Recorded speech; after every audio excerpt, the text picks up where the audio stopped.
7 de abril de 1945 y estás en la cubierta del buque de guerra más grande jamás construido.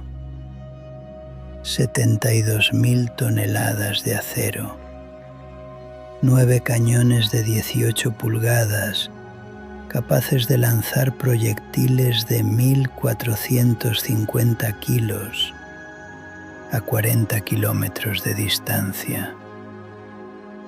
Y en este momento, casi 400 aviones americanos están desgarrando el barco como buitres sobre un animal moribundo. Los torpedos golpean el costado de babor uno tras otro. El buque se inclina. Las inundaciones de compensación fallan. El timón se atasca. Los hombres son arrojados a través de cubiertas resbaladizas con sangre y agua de mar. A las 2:23 de la tarde, Yamato se vuelca y sus santabárbaras detonan. La explosión crea una nube de hongo visible desde 160 kilómetros de distancia. De 3.332 hombres a bordo, solo 269 sobrevivimos. Pero hay un detalle que convierte esta tragedia en algo mucho más perturbador. Algo que transforma una batalla naval en una autopsia forense de todo un imperio. La noche anterior a que Yamato zarpara, los trabajadores en el depósito de combustible de Tokuyama recibieron órdenes del Estado Mayor Naval: llenar el barco con suficiente combustible solo para un viaje de ida. No habría viaje de regreso. Esta era explícitamente una misión suicida. Pero esos trabajadores hicieron algo extraordinario. En desafío secreto a esas órdenes, bajaron a los tanques de petróleo y bombearon hasta la última gota que pudieron encontrar. Llenaron a Yamato aproximadamente al 60% de capacidad, unas 4.000 toneladas, en lugar del mínimo indispensable que las órdenes especificaban. Fue un acto de compasión disfrazado de desobediencia. Esos trabajadores sabían que navegábamos hacia la muerte. No podían detener la misión, pero podían darnos la más tenue, la más imposible oportunidad de dar la vuelta. No fue suficiente. Y aquí está la parte que debería atormentarte. Esas 4.000 toneladas de combustible eran esencialmente las últimas reservas operativas de la Armada Imperial japonesa. Después del 7 de abril de 1945, Japón no tenía combustible para enviar ningún barco restante al mar. La flota combinada dejó de existir, no porque cada barco hubiera sido hundido, sino porque cada tanque de combustible estaba vacío. Mientras tanto, los campos petroleros capturados en Borneo todavía estaban produciendo. El petróleo estaba en tanques de almacenamiento a miles de millas de distancia, sin petroleros para transportarlo a casa. Como una nación que lanzó la fuerza de ataque de portaaviones más grande de la historia, termina raspando el fondo de sus tanques de combustible 4 años después. Como un imperio que capturó algunos de los campos petroleros más ricos de la Tierra se queda sin gasolina. Hoy no estamos mirando una batalla, Estamos mirando la cuenta. Esta es la auditoría forense del cálculo estratégico más espectacular de la historia militar moderna. Y yo estaba ahí. Mi nombre es Mitsuru Yoshida. Tengo 99 años y fui teniente de la Armada Imperial japonesa. Serví como oficial de navegación a bordo del acorazado Yamato durante su última misión. Fui uno de los 269 hombres que sobrevivimos cuando el buque más grande jamás construido se hundió con casi 3.000 hombres atrapados dentro.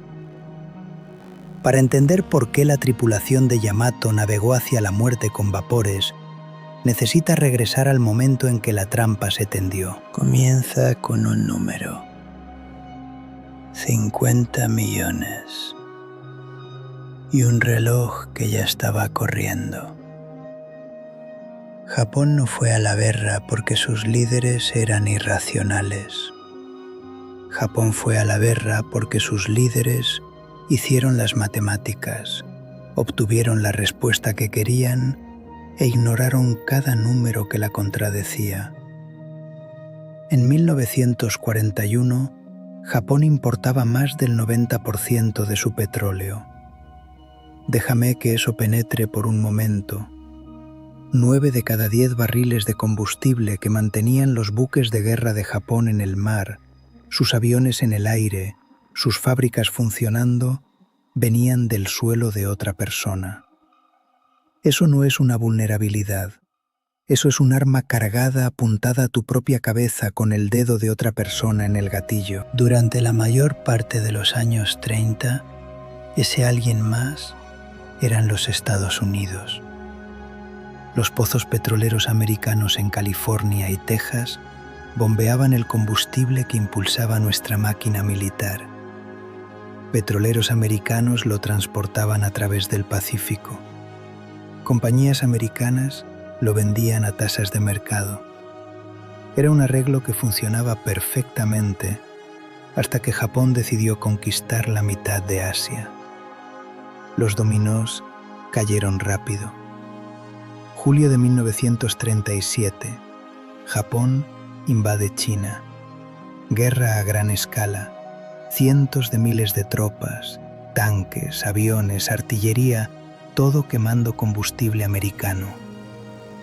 Washington observó. Washington esperó. Septiembre de 1940. Japón firma el pacto tripartito con la Alemania nazi. Washington endurece los controles de exportación. Julio de 1941. Japón ocupa la Indochina francesa del sur.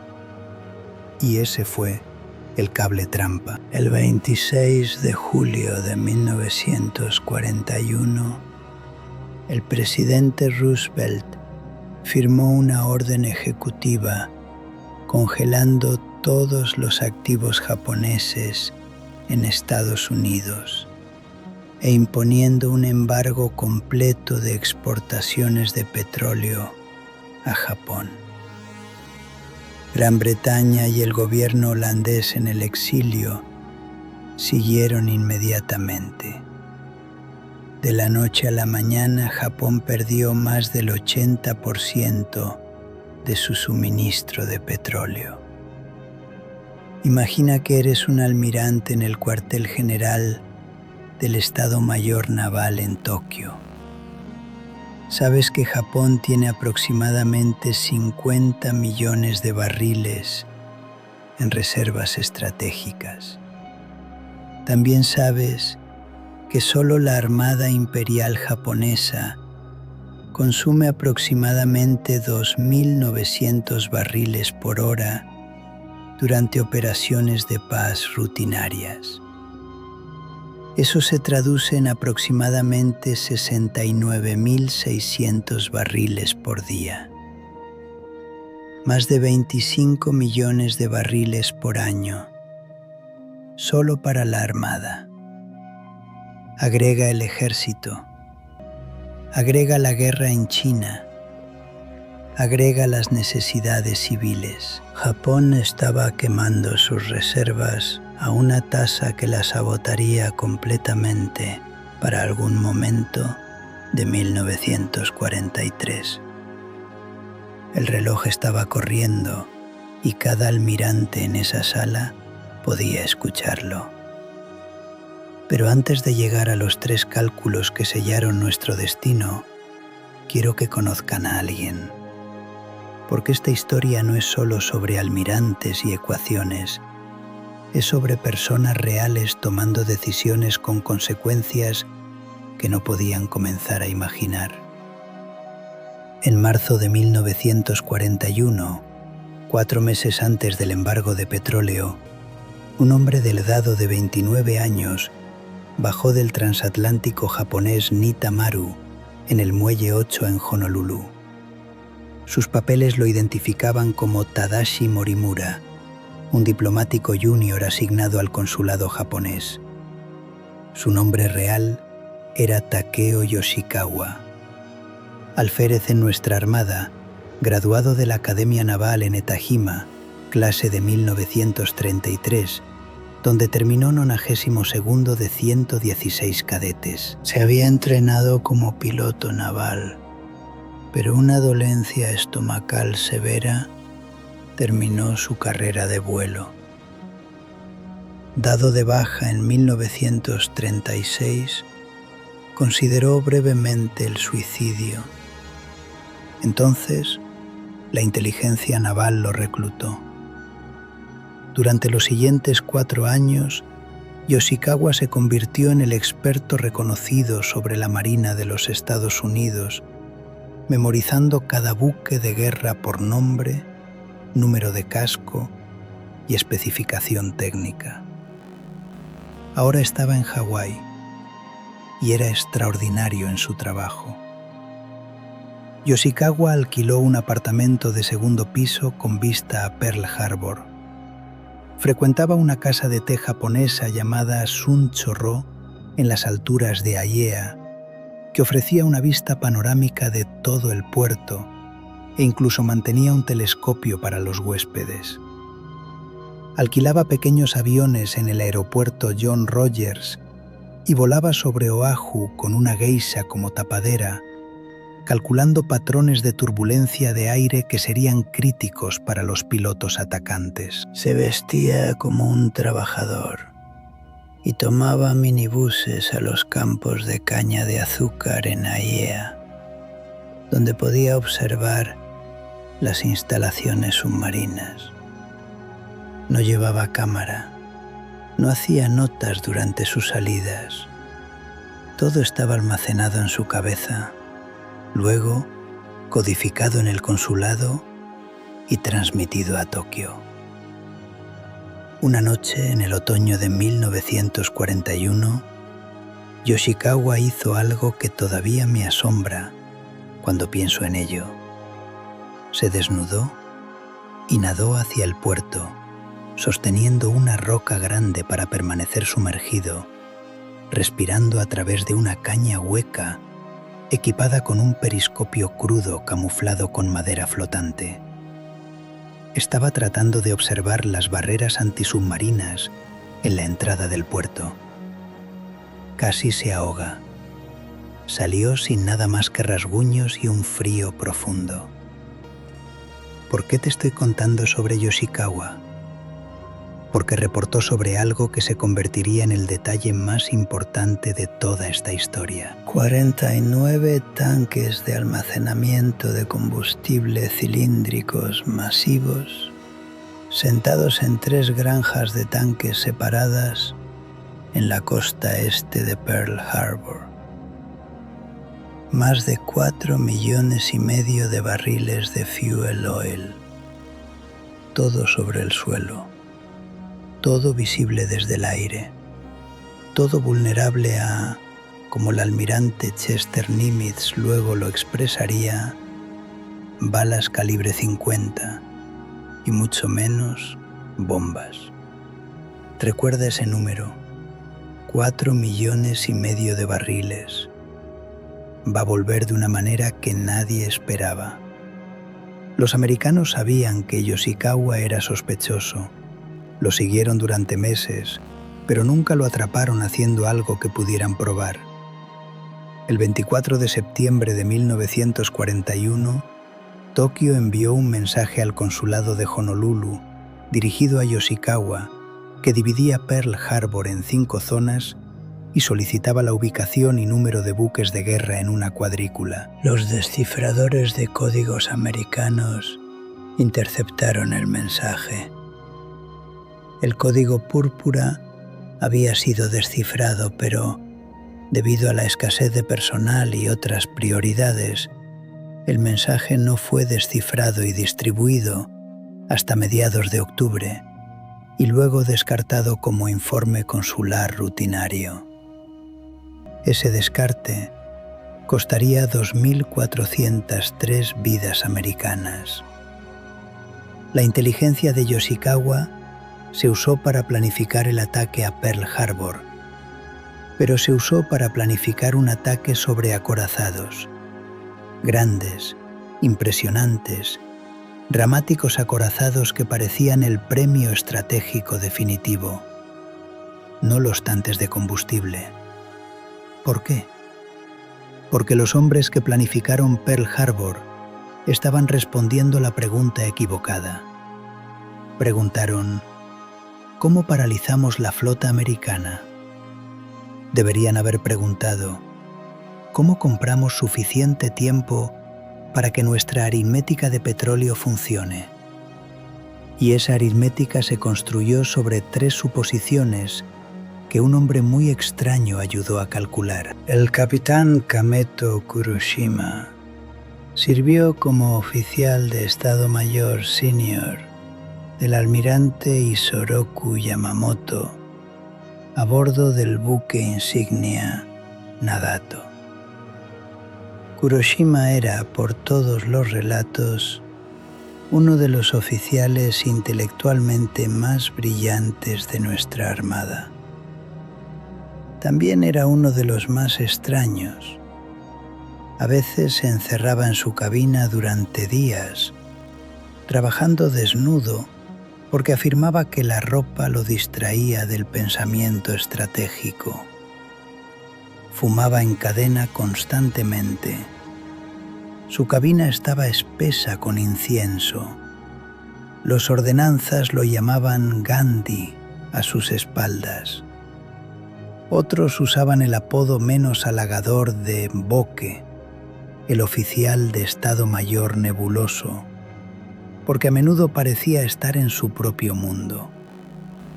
Pero cuando se trataba de logística, consumo de combustible y matemáticas operacionales, Kuroshima era afilado como una navaja. Y los cálculos que ayudó a desarrollar en 1941 se convirtieron en la base de toda nuestra estrategia de guerra. La pregunta que enfrentaba el Estado Mayor Naval era simple: ¿podía Japón sostener una guerra contra Estados Unidos? La respuesta dependía enteramente del petróleo, y la respuesta que produjeron fue sí, si 3 suposiciones se mantienen ciertas. Primera suposición: la guerra sería corta. Los líderes japoneses creían que Estados Unidos negociaría un acuerdo después de 6 a 8 meses de lucha. La lógica parecía sólida. Los americanos estaban acostumbrados a la comodidad. No aceptarían bajas pesadas lejos de casa. Después de una serie de derrotas iniciales devastadoras, el shock forzaría a Washington a la mesa de negociaciones.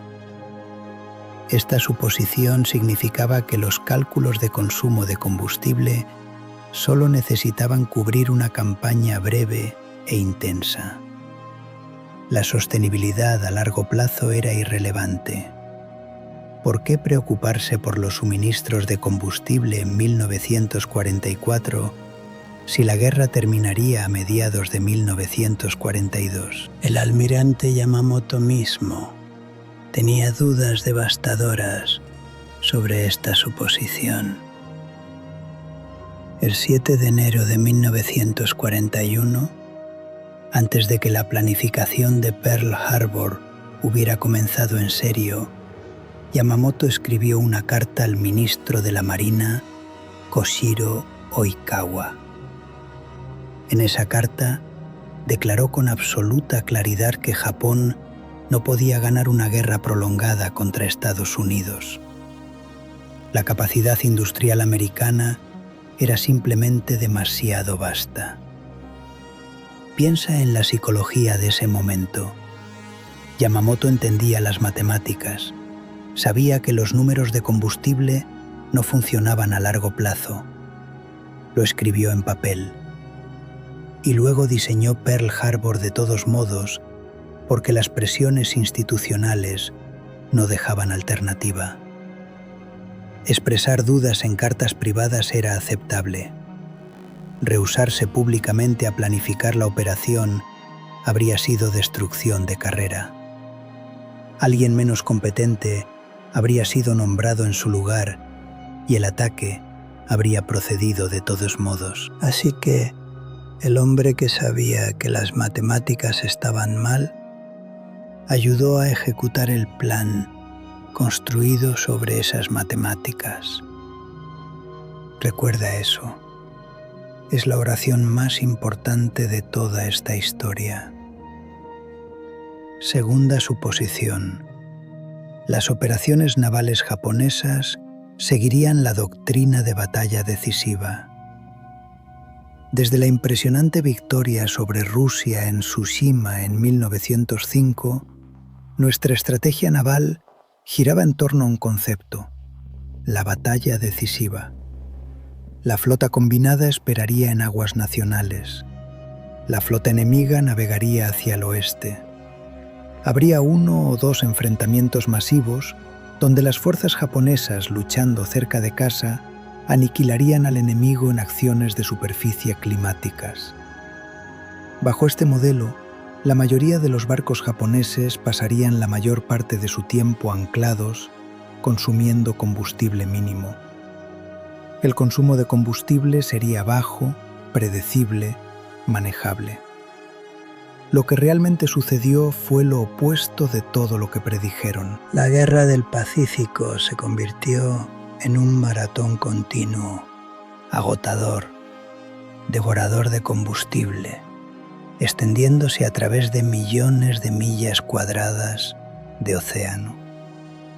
Fuerzas de tarea de portaaviones atacando bases enemigas a miles de millas de casa, submarinos en patrullas extendidas, asaltos anfibios en islas dispersas requiriendo fuerzas de escolta masivas, destructores constantemente yendo y viniendo entre bases, escoltando convoyes, cazando submarinos.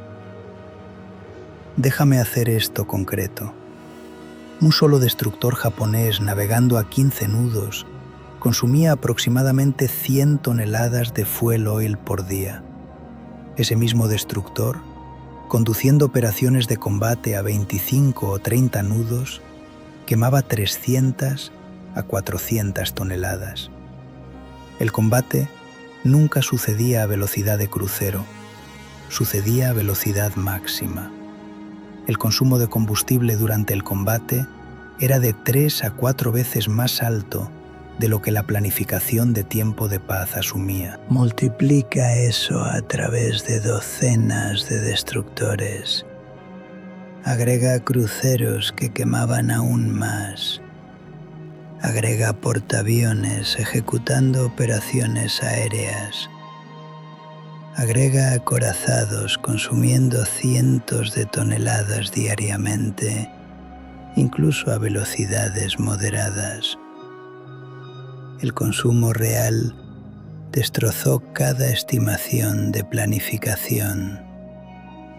El consumo militar japonés en el año fiscal 1942 totalizó aproximadamente 41.8 millones de barriles. Los planificadores habían estimado 35 a 40 millones. El consumo real alcanzó el techo de su proyección más optimista durante un año en que las operaciones importantes todavía se estaban intensificando. El año fiscal 1943 alcanzó casi 44 millones de barriles. La guerra estaba quemando combustible a una tasa que los planificadores nunca imaginaron, porque planearon para una guerra que nunca se materializó. Tercera suposición: capturar los campos petroleros de las Indias Orientales holandesas resolvería el problema de suministro permanentemente. Esta fue en la que apostaron el imperio, la que parecía más a prueba de balas, la que resultó ser la más catastróficamente incorrecta. Antes de la guerra, los campos petroleros en Borneo, Sumatra y Java producían aproximadamente 65 millones de barriles por año. Los planificadores japoneses estimaban el consumo militar en 35 a 40 millones de barriles anualmente.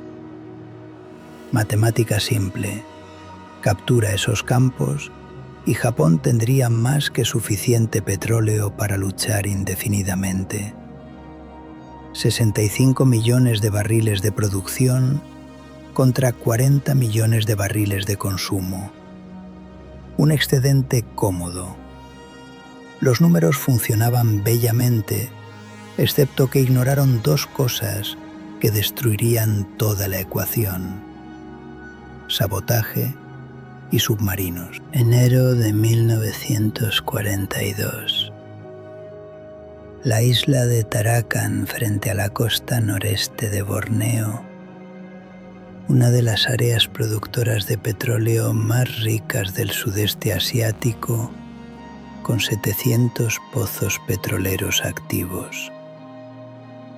El teniente coronel Simon de Waal, comandante de la guarnición holandesa, sabe que la flota de invasión japonesa se acerca. Tiene quizás 1.100 tropas contra una fuerza japonesa de armas combinadas completa. No hay posibilidad de mantener la isla. De Waal tiene una arma: la destrucción. El 10 de enero ordena la demolición de cada instalación petrolera en Tarakan. Los pelotones de ingenieros dinamitan tuberías de perforación, desencadenando explosiones subterráneas que sellan los pozos permanentemente. Los tanques de almacenamiento se rompen. A las 10 de la noche, 100.000 toneladas de petróleo están envueltas en llamas. La fuerza de invasión japonesa desembarca la mañana siguiente bajo la silueta de campos petroleros en llamas, iluminando el cielo nocturno. Recuerda este detalle: después de que los holandeses se rindieron en Tarakan, las fuerzas japonesas ejecutaron a los prisioneros de guerra capturados en represalia por el sabotaje. 72 prisioneros de guerra holandeses y 2 civiles holandeses fueron posteriormente masacrados en Balikpapan por la misma razón. Los japoneses estaban tan furiosos por la destrucción y tan desesperados por el petróleo. En Balikpapan mismo, el segundo centro de refinación más grande de las Indias Orientales holandesas después de Palembang, los ingenieros holandeses repitieron la demolición el 18 de enero, antes de que las fuerzas japonesas llegaran. Estaciones de bombeo dinamitadas, refinerías destrozadas, pozos incendiados con fuegos que ardieron durante semanas, concreto vertido en los agujeros de perforación, componentes críticos de refinería removidos y arrojados a ríos o enterrados en la jungla. A través de las Indias Orientales holandesas, el mismo patrón se repitió. Los defensores aliados destruyeron todo lo que pudieron antes de retirarse. El sabotaje no fue completo. Las fuerzas japonesas se movieron lo suficientemente rápido para capturar algunas instalaciones relativamente intactas, pero el daño general fue devastador. El resultado, en 1940, las Indias Orientales holandesas produjeron 65 millones de barriles. En 1942, bajo ocupación japonesa, la producción alcanzó solo 25.9 millones de barriles, menos del 40% de la producción de preguerra.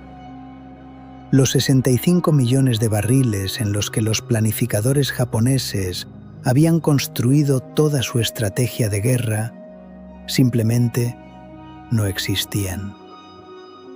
Y entonces algo sucedió que hizo que el déficit fuera aún peor. El 8 de mayo de 1942, el submarino americano USS Grenadier torpedeó el barco de transporte Taiyo Maru, 80 millas náuticas del faro Mishima. El barco se hundió, matando a 817 de las 1.044 personas a bordo. Entre los muertos había un gran número de técnicos de campos petroleros que estaban siendo transportados a Borneo y Sumatra para restaurar las instalaciones saboteadas. Su pérdida retrasó la recuperación de la producción por meses. Las matemáticas del petróleo se estaban reescribiendo en tiempo real y cada revisión hacía que los números fueran peores. Para 1943, los ingenieros japoneses lograron restaurar la producción a 49.6 millones de barriles, aproximadamente el 76% de los niveles de preguerra. Un logro genuinamente impresionante. Pero para entonces ya era demasiado tarde. Porque incluso con 49 millones de barriles en tanques de almacenamiento en Borneo, había un nuevo problema: llevar el petróleo a casa. Y la fuerza que haría eso imposible ya estaba esperando en las aguas oscuras entre Borneo y Japón. Si tuvieras que elegir el factor más decisivo en el colapso de nuestra máquina de guerra, no sería Midway, no sería la campaña de Salto de Islas, ni siquiera serían las bombas atómicas.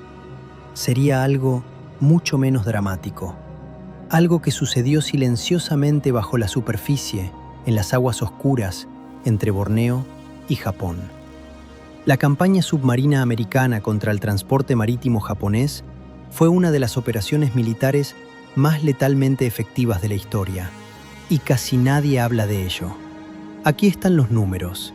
Los submarinos de la Marina de los Estados Unidos hundieron aproximadamente 1.300 buques mercantes japoneses, totalizando casi 5 millones de toneladas. Representaron el 56% de todas las pérdidas de nuestra marina mercante.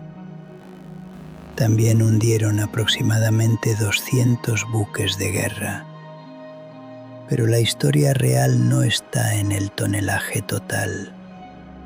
La historia real está en los petroleros. Toda nuestra estrategia de guerra dependía de transportar petróleo capturado del sudeste asiático de regreso a las islas principales.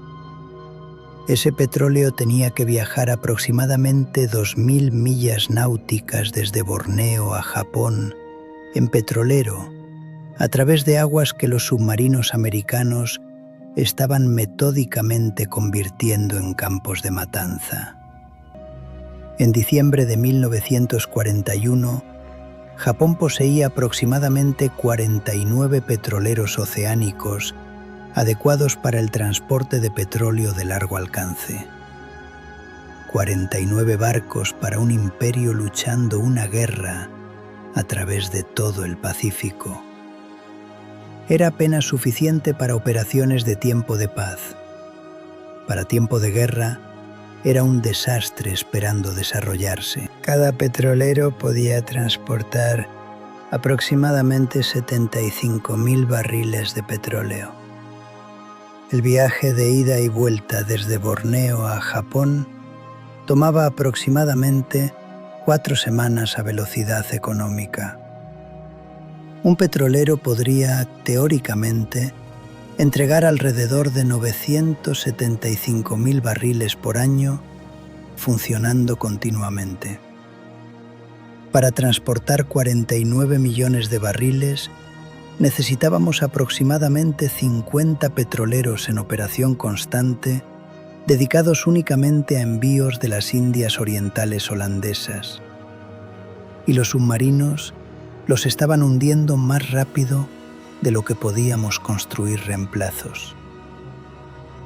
Déjame presentarte al comandante Dudley Mash Morton. Tomó el mando del USS Wahoo a finales de 1942 y cambió la guerra submarina americana para siempre. Antes de Morton, muchos capitanes de submarinos eran cautelosos, entrenados en doctrina de tiempo de paz que trataba a los submarinos como exploradores de flota en lugar de asaltantes de comercio. Morton mostró lo que un comandante agresivo y sin miedo podía lograr. En enero de 1943, en su primera patrulla como capitán, llevó a Wahoo a las aguas poco profundas, infestadas de minas del puerto de Wewak, en Nueva Guinea, y destruyó todo un convoy japonés. El oficial ejecutivo de Morton era un joven teniente comandante llamado Richard O'Kane, quien observó y aprendió.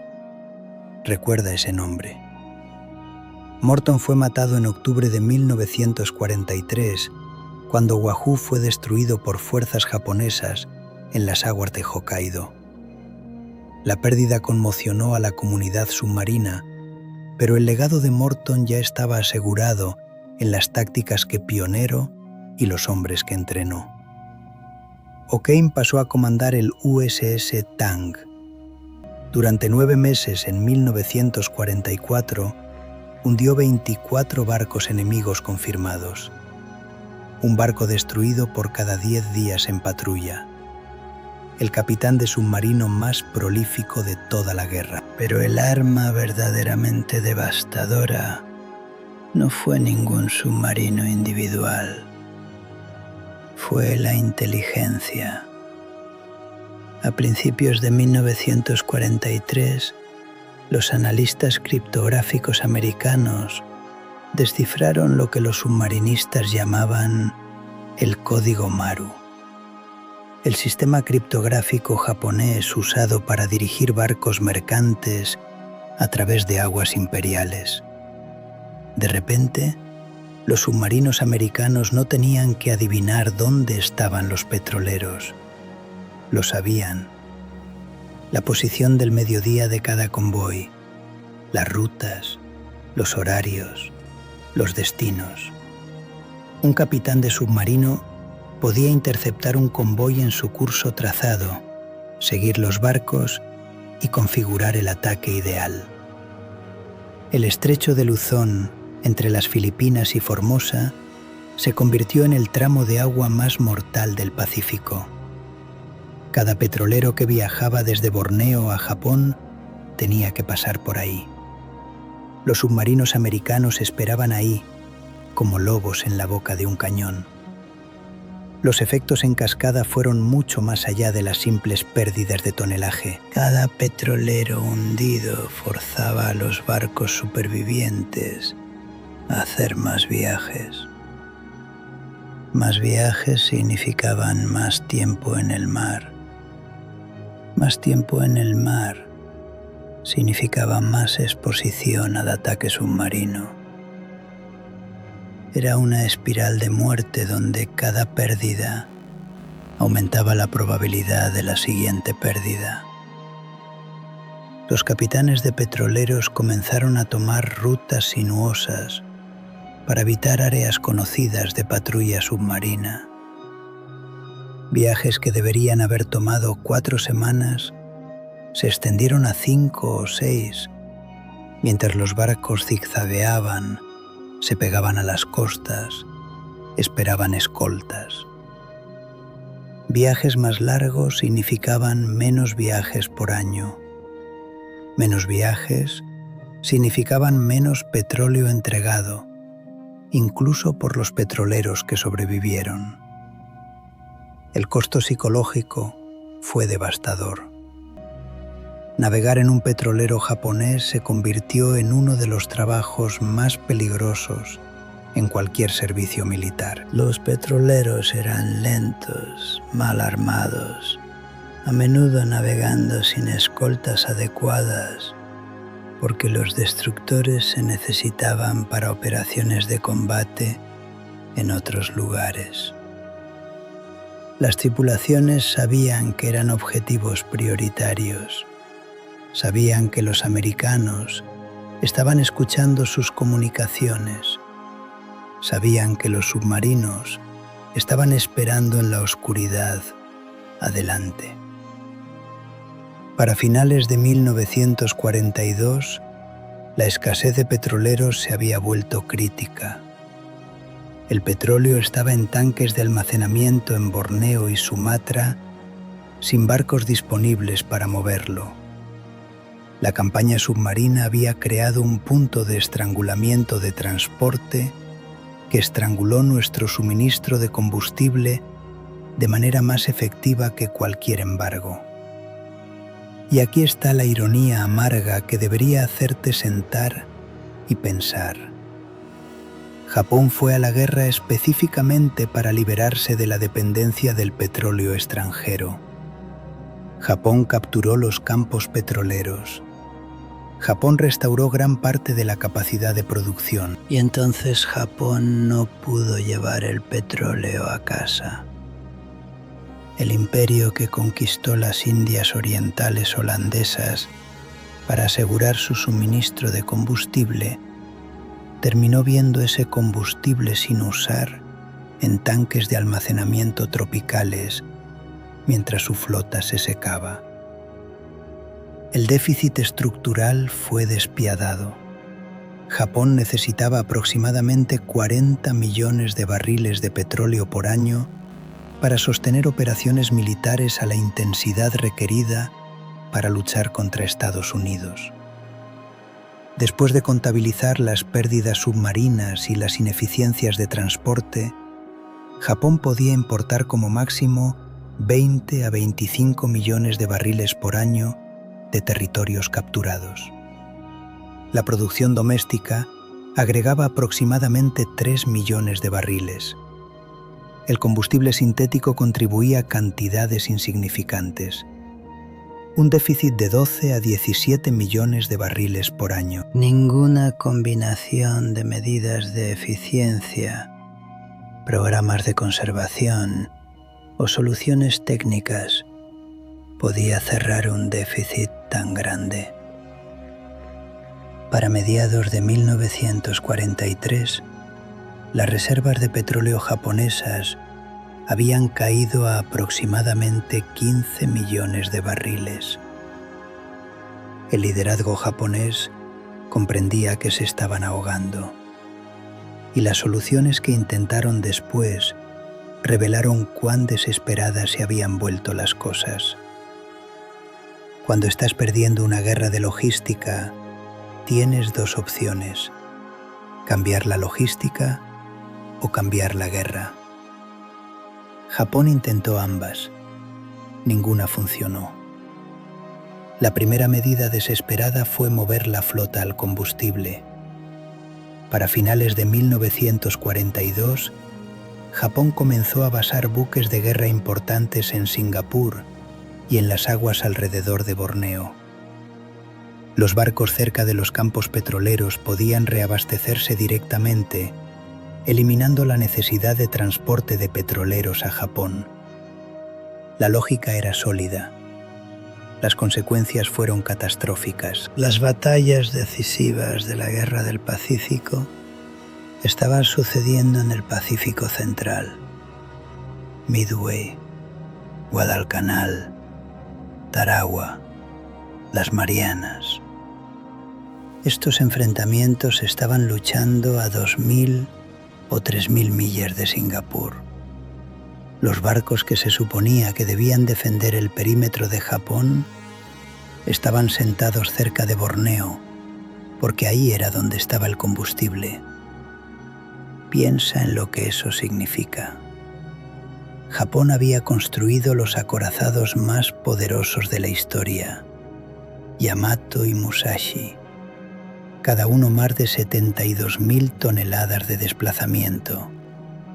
Y durante gran parte de la guerra se sentaron anclados porque navegarlos consumía demasiado combustible irreemplazable.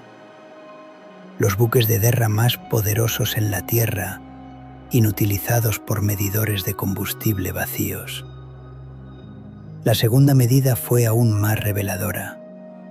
Los buques de guerra japoneses comenzaron a quemar petróleo crudo sin refinar, bombeado directamente de los pozos de Borneo. Esto ahorraba capacidad de petroleros, porque el crudo podía cargarse en la fuente sin refinación.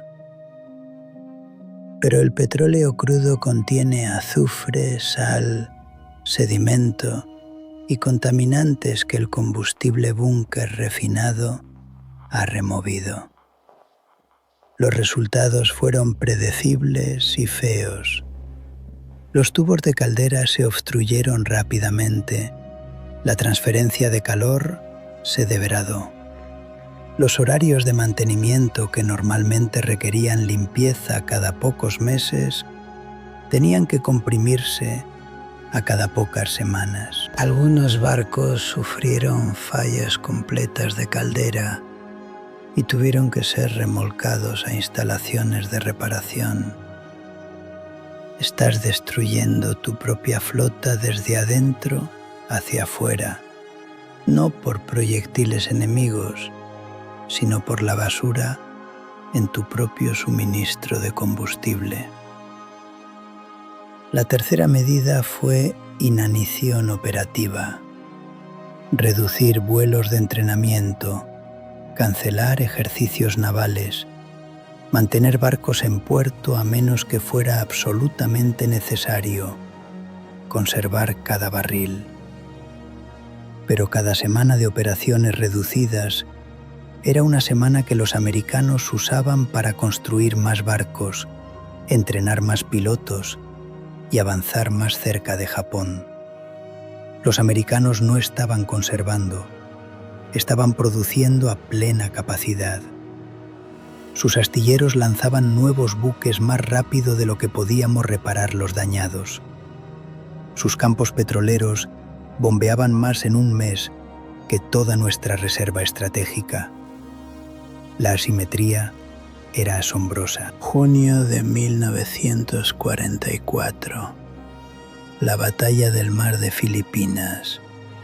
El mayor enfrentamiento de portaaviones en la historia. Japón envió 9 portaaviones contra 15 portaaviones americanos. En papel, Japón todavía tenía una fuerza aérea naval formidable.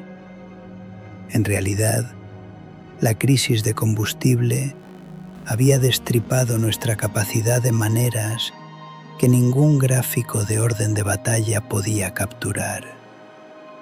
Los pilotos veteranos que habían atacado Pearl Harbor, que habían arrasado el sudeste asiático, que habían luchado sobre Midway, estaban muertos. Sus reemplazos habían recibido entrenamiento mínimo porque los vuelos de entrenamiento consumían combustible que no teníamos. Los pilotos americanos tenían cientos de horas en la cabina. Algunos pilotos de reemplazo japoneses tenían menos de 50. En resultado, fue lo que los aviadores americanos llamaron la gran cacería de pavos de las Marianas. Japón perdió aproximadamente 550 aviones en 2 días, 3 portaaviones hundidos. La aviación naval efectivamente destruida como fuerza de combate, y los portaaviones mismos habían operado en el límite extremo de su rango de combustible. No podían maniobrar libremente porque cada milla innecesaria consumía combustible irreemplazable. Los portaaviones americanos, apoyados por un tren logístico masivo de petroleros de flota, tenían completa libertad operacional. Podían ir a cualquier parte, quedarse todo el tiempo que quisieran, luchar a tempo máximo. La diferencia no era habilidad, no era coraje, era aritmética. 4 meses después, en la batalla del Golfo de Leyte en octubre de 1944, la desesperación alcanzó su pico. Japón comprometió virtualmente toda su flota de superficie restante en un ataque complejo de 3 puntas diseñado para destruir la fuerza de invasión americana en Filipinas. La fuerza central del vicealmirante Takeo Kurita, construida alrededor de los superacorazados Yamato y Musashi, navegó desde la bahía de Brunei, en Borneo. La flota partió con búnkeres llenados con petróleo crudo local. Musashi fue hundido por aviones americanos en el mar de Sibuyan el 24 de octubre, llevándose a más de 1000 hombres. La operación consumió la mayor parte de nuestro combustible restante. Y hay un detalle del Golfo de Leyte que captura la crisis de combustible más vívidamente que cualquier estadística. La fuerza norte del vicealmirante Yisaburo Ozawa, construida alrededor de 4 portaaviones, fue deliberadamente usada como señuelo. Su misión era atraer la flota de portaaviones americana lejos de las playas de invasión para que los acorazados de Kurita pudieran atacar los transportes. Los portaaviones estaban casi vacíos de aviones.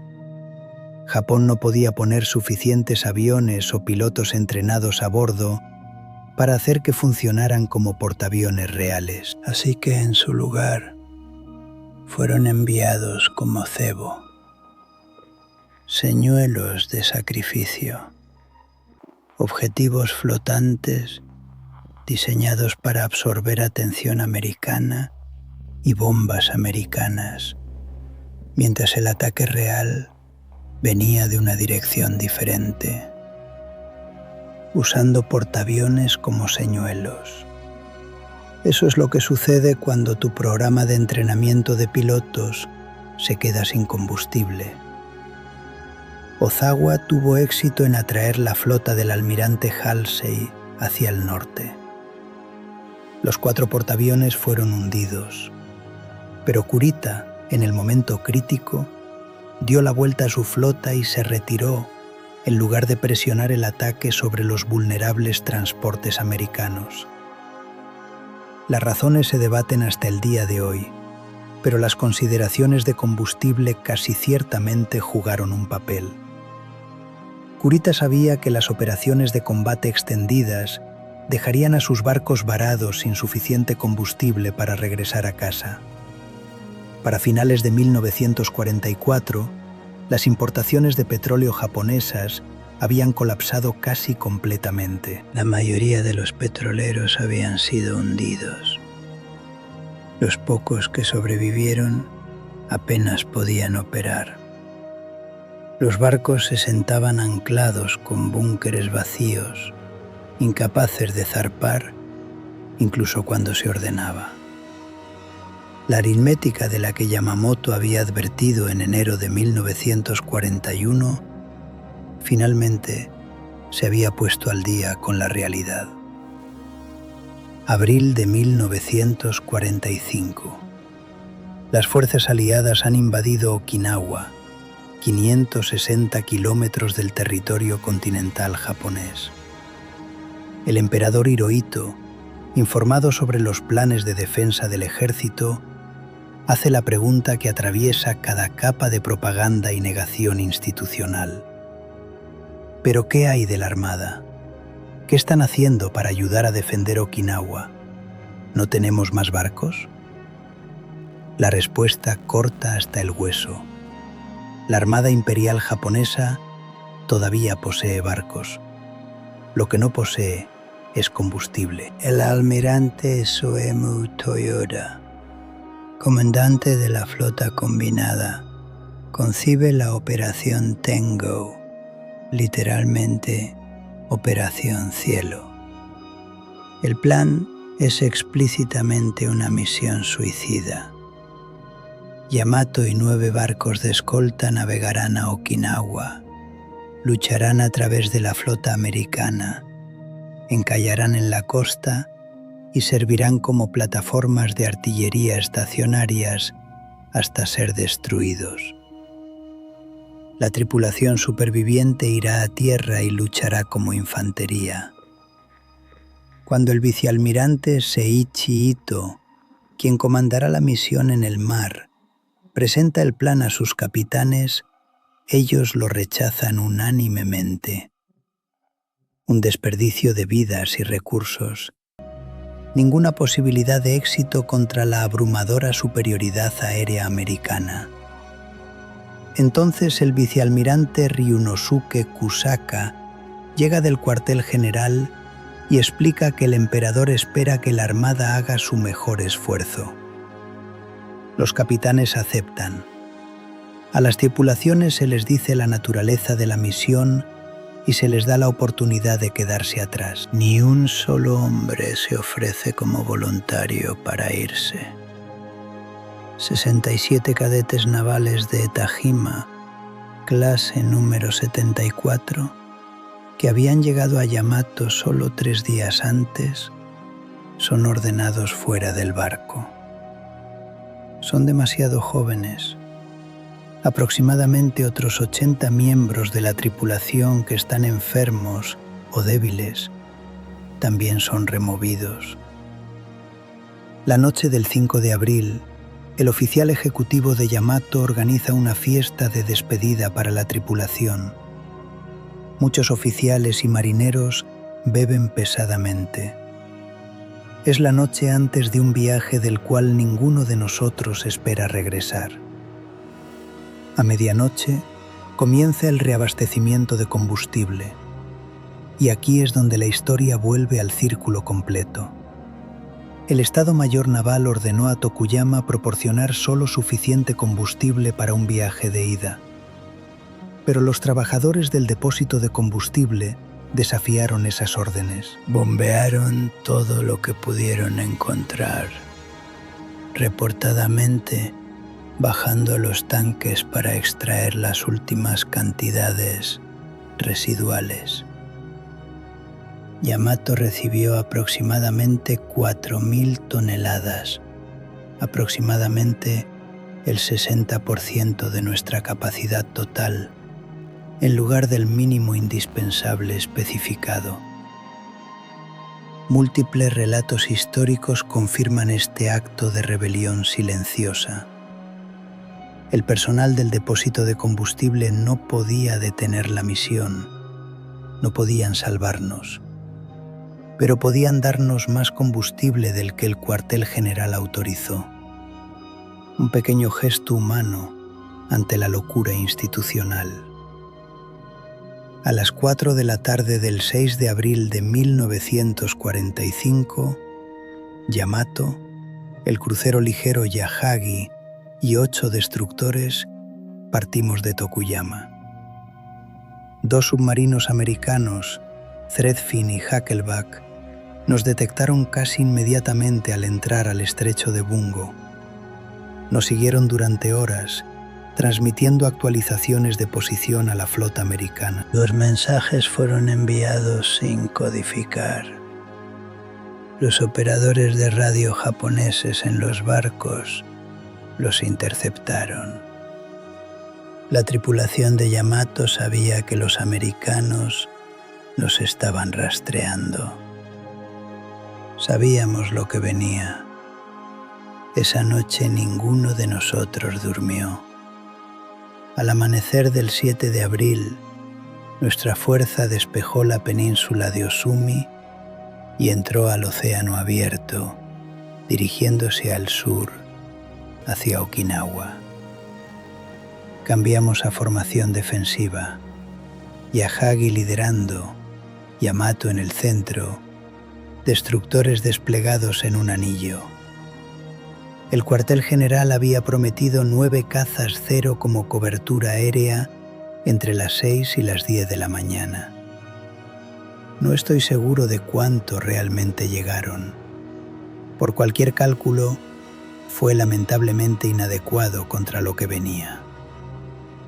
Al mediodía, aparecieron los primeros aviones americanos. Los ataques vinieron en oleadas, coordinados, implacables, abrumadores. Bombarderos en picada chillando desde arriba. Aviones torpederos entrando a la altura de las olas desde múltiples direcciones simultáneamente. Yahagi recibió 13 bombas y 7 torpedos. Vi al crucero arder y volcarse. El capitán Tameichi Hara contó los impactos. Se volvió hacia el contraalmirante Keizo Komura y lo escuchó decir simplemente: «Vamos». Removieron sus zapatos y saltaron al mar. Yahagi se hundió, creando un remolino que arrastró a Hara bajo el agua durante varios minutos aterradores antes de que lograra abrirse camino de regreso a la superficie. 4 destructores fueron hundidos. Los 4 restantes, maltratados y en llamas, eventualmente regresarían cojeando a casa. Yamato absorbió impacto tras impacto. Nuestros cañones antiaéreos dispararon todo lo que teníamos, pero había demasiados aviones, demasiado rápido, desde demasiadas direcciones. Los torpedos golpearon nuestro costado de babor en rápida sucesión. Comenzamos a escorarnos pesadamente. Las inundaciones de contrapeso no podían compensar. 3 torpedos más atascaron nuestro timón auxiliar fuerte a babor. Estaba en el puente cuando el capitán dio la orden: «Abandonen el barco». Era las 2:05 de la tarde. Salté al agua desde una altura de 15 metros. El agua estaba fría. El petróleo en la superficie me quemaba los ojos. Nadé lejos del barco tan rápido como pude. A las 2:23 de la tarde, Yamato se volcó y sus santabárbaras detonaron. La explosión envió un pilar de fuego y humo a casi 10 kilómetros en el cielo, visible desde Kagoshima. El sonido fue como nada que había escuchado antes, un trueno que sentí en mis huesos. Miré hacia atrás y vi el buque más grande jamás construido desaparecer bajo las olas. De 3.332 miembros de la tripulación, 269 sobrevivimos. Las pérdidas totales de la operación Tengo: 3.665 marineros japoneses muertos. 6 buques de guerra destruidos, incluyendo el acorazado más grande de la historia. 10 aviones americanos perdidos. Esas 4.000 toneladas de combustible que los trabajadores de Tokuyama habían bombeado de tanques casi vacíos eran la última cantidad significativa de combustible operativo que la Armada Imperial japonesa consumiría jamás. Después del 7 de abril, no quedaba nada. Los barcos que sobrevivieron la guerra se sentaron en puertos japoneses con búnkeres completamente secos. Los campos petroleros en Borneo todavía estaban produciendo. El petróleo estaba en tanques de almacenamiento con no petroleros para transportarlo. El imperio había cerrado el círculo. Fue a la guerra para asegurar petróleo. Capturó los campos petroleros. Restauró la producción y luego observó su flota de petroleros desaparecer bajo las olas mientras sus buques de guerra se secaban uno por uno. Déjame darte la auditoría final. Japón necesitaba aproximadamente 40 millones de barriles de petróleo por año para sostener operaciones contra Estados Unidos. Japón tenía acceso a aproximadamente 25 millones de barriles después de contabilizar sabotaje, pérdidas de transporte y guerra submarina. Un déficit estructural de 15 millones de barriles por año que ninguna cantidad de coraje, brillantez táctica o espíritu de lucha podía superar. La guerra se perdió en esa aritmética. Todo lo demás, cada batalla, cada sacrificio, cada ataque kamikaze, cada misión suicida, fue el desarrollo de una inevitabilidad matemática. El almirante Yamamoto nunca vivió para ver el colapso final que predijo. El 18 de abril de 1943, cazas americanos interceptaron su avión sobre Bougainville. Los descifradores de códigos americanos habían descifrado su itinerario de viaje. El hombre que sabía que las matemáticas estaban mal desde el principio murió 18 meses antes de que llegara la prueba definitiva. El capitán Kuroshima, el brillante excéntrico que trabajaba desnudo mientras calculaba tasas de consumo de combustible, también sobrevivió. Las suposiciones integradas en sus planes de guerra estaban equivocadas. Los cálculos estaban equivocados y las consecuencias fueron catastróficas. Y Takeo Yoshikawa, el espía que pasó 9 meses observando Pearl Harbor, que nadó a través del puerto de noche respirando a través de una caña hueca, que memorizó movimientos de barcos y ubicaciones de tanques de combustible. Después de la guerra, huyó al campo japonés disfrazado de monje budista, aterrorizado de ser arrestado. Regresó con su esposa cuando terminó la ocupación. Japón nunca le dio reconocimiento, sin medalla, sin pensión. Abrió una tienda de dulces, pero fracasó cuando los vecinos se enteraron de su papel en la operación de inteligencia de Pearl Harbor. Lo culpaban por la guerra. Incluso me culpaban por la bomba atómica, dijo. Su esposa vendió seguros para mantener a la familia.